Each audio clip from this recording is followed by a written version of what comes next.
ഇന്നത്തെ വേദഭാഗം അപ്പോസ്തലനായ വിശുദ്ധ പൗലോസ് റോമർക്ക് എഴുതിയ ലേഖനം 8-ാം അധ്യായം 1 മുതൽ 17 വരെയുള്ള ദൈവവചനങ്ങളെ ശ്രദ്ധിപ്പിൻ. അതുകൊണ്ട് ഇപ്പോൾ ക്രിസ്തുയേശുവിലുള്ളവർക്ക് ഒരു ശിക്ഷാവിധിയുമില്ല.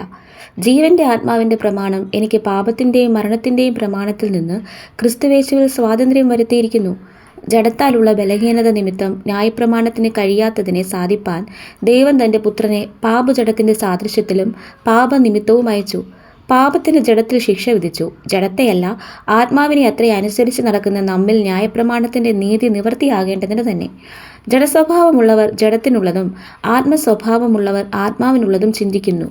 ജഡത്തിൻ്റെ ചിന്ത മരണം, ആത്മാവിൻ്റെ ചിന്തയോ ജീവനും സമാധാനവും തന്നെ.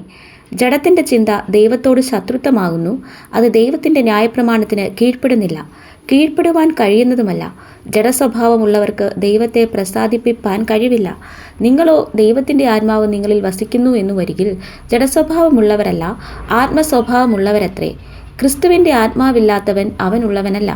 ക്രിസ്തു നിങ്ങളിൽ ഉണ്ടെങ്കിലോ ശരീരം പാപനിമിത്തം മരിക്കേണ്ടതെങ്കിലും ആത്മാവ് നീതി നിമിത്തം ജീവനാകുന്നു. യേശുവിനെ മരിച്ചവരിൽ നിന്ന് ഉയർപ്പിച്ചവൻ്റെ ആത്മാവ് നിങ്ങളിൽ വസിക്കുന്നുവെങ്കിൽ ക്രിസ്തുയേശുവിനെ മരണത്തിൽ നിന്ന് ഉയർപ്പിച്ചവൻ നിങ്ങളിൽ വസിക്കുന്ന തൻ്റെ ആത്മാവിനെ കൊണ്ട് നിങ്ങളുടെ മർത്യ ശരീരങ്ങളെയും ജീവിപ്പിക്കും. ആകയാൽ സഹോദരന്മാരെ, നാം ജഡത്തെ അനുസരിച്ച് ജീവിക്കേണ്ടതിന് ജഡത്തിനല്ല കടക്കാരാകുന്നത്. നിങ്ങൾ ജഡത്തെ അനുസരിച്ച് ജീവിക്കുന്നുവെങ്കിൽ മരിക്കും നിശ്ചയം. ആത്മാവിനാൽ ശരീരത്തിൻ്റെ പ്രവൃത്തികളെ മരിപ്പിക്കുന്നുവെങ്കിലോ നിങ്ങൾ ജീവിക്കും. ദൈവാത്മാവ് നടത്തുന്നവർ ഏവരും ദൈവത്തിൻ്റെ മക്കളാകുന്നു. നിങ്ങൾ പിന്നെയും ഭയപ്പെടേണ്ടതിന് ദാസ്യത്തിൻ്റെ ആത്മാവിനെയല്ല, നാം അബ്ബാ പിതാവേ എന്ന് വിളിക്കുന്ന പുത്രത്വത്തിൻ ആത്മാവിനെ എത്രേ പ്രാപിച്ചത്. നാം ദൈവത്തിൻ്റെ മക്കളെന്ന ആത്മാവ് താനും നമ്മുടെ ആത്മാവോടുകൂടെ സാക്ഷ്യം പറയുന്നു.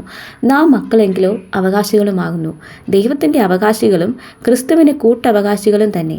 നാം അവനോടുകൂടെ തേജസ്കരിക്കപ്പെടേണ്ടതിന് അവനോടുകൂടെ കഷ്ടമനുഭവിച്ചാലത്രേ.